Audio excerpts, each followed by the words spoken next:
اور مجھے مولانا اسحاق صاحب کا وہ جملہ ہمیشہ یہ آیت پڑھتے ہوئے یاد آتا ہے. بعض اوقات تو وہ فی البدی ایسے جملے بولتے تھے جاندار.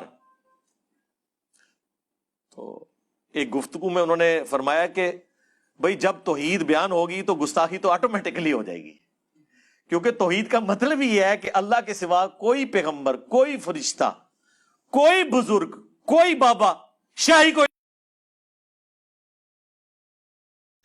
محتشم حضرات، آپ حضرات نے مرزا انجینئر کا ویڈیو کلپ سنا جس میں وہ کہہ رہا تھا کہ جب توحید بیان کی جاتی ہے تو گستاخی ایٹومیٹک یعنی خود بخود ہو جاتی ہے، کیونکہ توحید کا مطلب یہ ہے کہ اللہ کے سوا کوئی پیغمبر، کوئی فرشتہ، کوئی بزرگ اور کوئی بابا شیعی کوئی نہیں. محتشم حضرات، دین اسلام کو، دین اسلام کے اندر رہ کر جن دو فرقوں نے سب سے زیادہ نقصان پہنچایا ہے ان میں ایک خارجی فرقہ ہے اور ایک رافضی فرقہ ہے. کیونکہ خارجی فرقہ جو ہے یہ اللہ کی توحید کی آڑ میں انبیاء اولیاء کی توہین کرتا نظر آتا ہے. یہی وجہ ہے کہ حضرت عبداللہ بن عمر رضی اللہ تعالیٰ عنہ آپ خارجیوں کو تمام مخلوق میں سب سے بدتر قرار دیتے تھے، کیونکہ آپ فرماتے تھے کہ یہ خارجی فرقہ ایسا فرقہ ہے جو آیات بتوں کے بارے میں نازل ہوئی ہیں، جو آیات کافروں کے بارے میں نازل ہوئی ہیں، یہ ان آیات کو انبیاء اور اولیاء پر فٹ کرتے نظر آتے ہیں. محتشم حضرات، اور رافضی فرقہ یہ آل بیت اطہار کی محبت کی آڑ میں یہ انبیاء کی، اصحاب محمد کی اور قرآن مجید کی توہین کرتا نظر آتا ہے.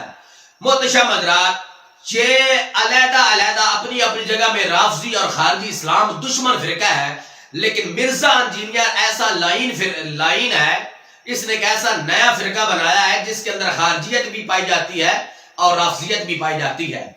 محتشم حضرات، اس کو میں کہہ دینا چاہتا ہوں، کہہ رہا تھا کہ جب توحید بیان کی جاتی ہے تو گستاخی ایٹومیٹک یعنی خود بخود ہو جاتی ہے.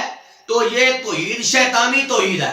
رحمانی توحید میں انبیاء اولیاء کی گستاخی نہیں ہوتی. میں آپ کو مثال دیتا ہوں، یہ جو کہہ رہا تھا کہ اللہ کے علاوہ کوئی بھی پیغمبر، کوئی فرشتہ، کوئی بزرگ اور کوئی بابا شیعی کوئی نہیں، محتشم حضرات اسلام کا مزاج نہیں ہے. میرے رب ذوالجلال کا جو حکم ہے وہ ایسا حکم نہیں ہے. جب ہم قرآن مجید کا مطالعہ کرتے ہیں تو ہمیں حقیقت اس کے جو مرزا انجینئر نے بیان کی اس کے برعکس نظر آتی ہے. آتے ہیں، آئیے قرآن مجید کی طرف. میرے رب نے سورۃ بقرہ کی آیت نمبر 34 میں فرمایا وَإِذْ قُلْنَا لِلْمَلَائِكَةِ اسْجُدُوا لِآدَمَ فَسَجَدُوا إِلَّا إِبْلِيسَ. جب رب ذوالجلال نے فرشتوں کو حکم دیا کہ آدم علیہ السلام کو سجدہ کرو تو تمام فرشتوں نے سجدہ کر دیا، ابلیس اکڑ گیا.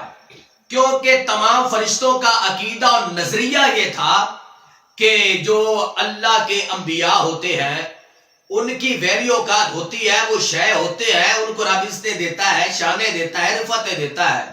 شیطان لعین کا عقیدہ یہ تھا کہ رب کے سوا کوئی چیز شے نہیں ہے.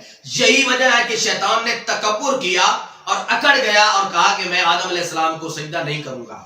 محتشم حضرات، اگر مرزا انجینئر کی بات مان لی جائے کہ اللہ کے علاوہ کوئی بھی شے نہیں ہے، اس کی کوئی بھی ویلیو اوقات نہیں ہے، تو رب ذوالجلال کبھی بھی آدم علیہ السلام کو سجدہ کرنے کا حکم ارشاد نہ فرماتا. قرآن مجید کا ایک اور مقام پڑھ دیتا ہوں. اللہ تعالیٰ نے ارشاد فرمایا اِنَّا أَرْسَلْنَاكَ شَاهِدًا وَمُبَشِّرًا وَنَذِيرًا لِتُؤْمِنُوا بِاللَّهِ وَرَسُولِهِ وَتُعَزِّرُوهُ وَتُوَقِّرُوهُ.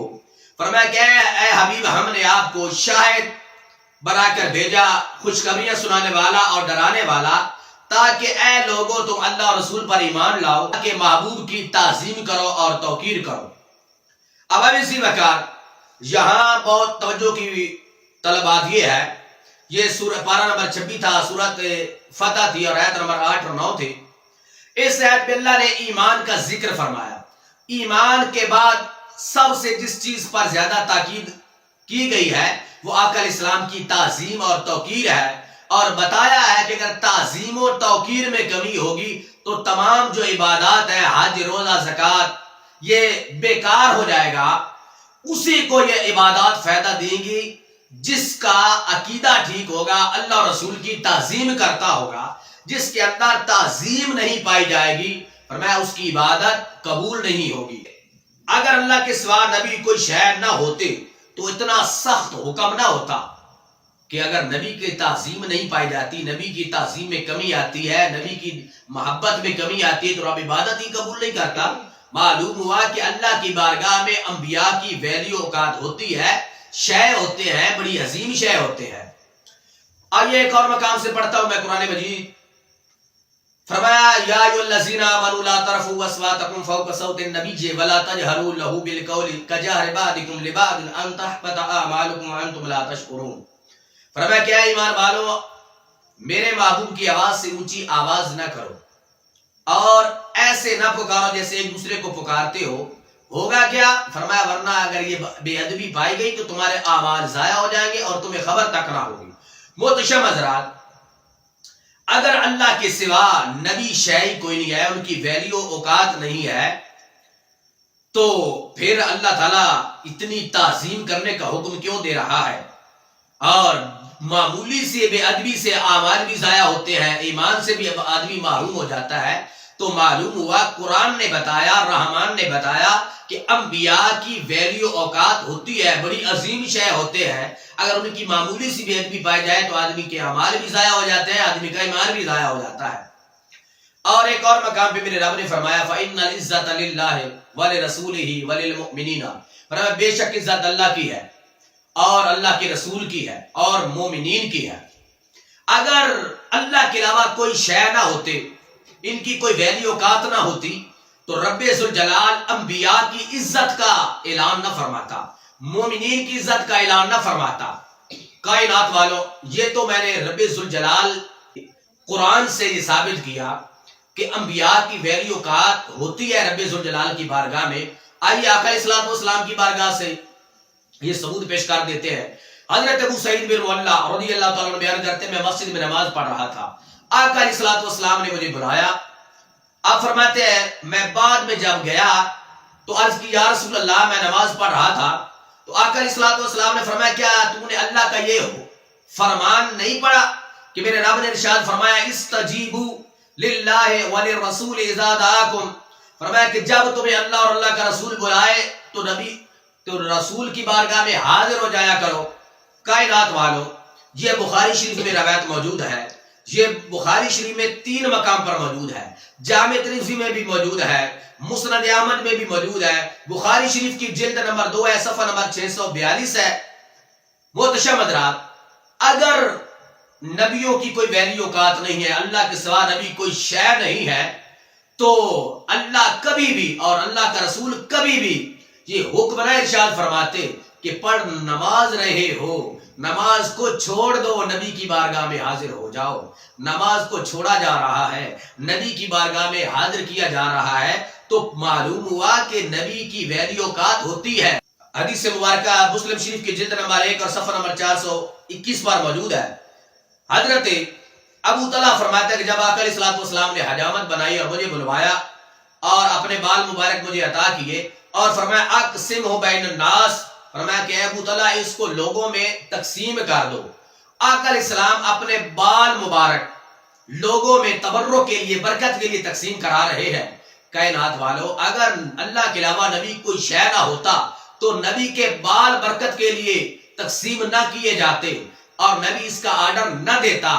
نبی اللہ کے علاوہ اللہ کی عطا سے بڑی عظیم چیز ہوتے ہیں، بہت کمال درجے کے ہوتے ہیں، یہی وجہ ہے کہ ان کے بالوں کو بھی برکت کے لیے تقسیم کیا جا رہا ہے۔ محتشم حضرات، اب میں صحابہ کرام سے یہ ثابت کرتا ہوں کہ صحابہ کرام نے انبیاء کو ویلیو اوقات دی ہے، یہ نہیں کہا کہ اللہ کے علاوہ کوئی شے ہی نہیں ہے۔ حضرت عروہ بن مسعود نے ابھی کلمہ نہیں پڑھا، مسلمانوں کے جاسوس بن کر آئے اور جب واپس گئے مسلمانوں کے حالات کو دیکھا تو اپنی قوم سے جا کے کہنے لگے کہ اے میری قوم، میں کسریٰ کے دربار میں بھی گیا، میں کیسر کے دربار میں بھی گیا، میں نجاشی کے دربار میں بھی گیا ہوں، لیکن جتنی تعظیم محمد عربی کے غلام کرتے ہیں اتنی کسی کی تعظیم میں ہوتی نہیں دیکھی۔ محمد عربی اپنا لعاب مبارک، تھوک مبارک ڈالتے ہیں، صحابہ ہاتھوں پہ لے لیتے ہیں، اپنے چہروں پہ مل لیتے ہیں۔ مسلمانوں کا نبی محمد صلی اللہ علیہ وسلم جب وضو فرماتے ہیں تو صحابہ وضو کے پانی کو لینے کے لیے آپس میں ایک دوسرے سے آگے بڑھنے کی کوشش کرتے ہیں، یوں محسوس ہوتا ہے کہ کہیں لڑنا پڑے۔ محتشم حضرات، یہ بخاری شریف میں ہے، جلد 1 کا صفحہ نمبر 379 ہے، مصنف ابن ابی شیبہ میں موجود ہے، صحیح ابن حبان میں موجود ہے، تقریباً درجنوں کتب میں یہ میں روایت دکھا سکتا ہوں۔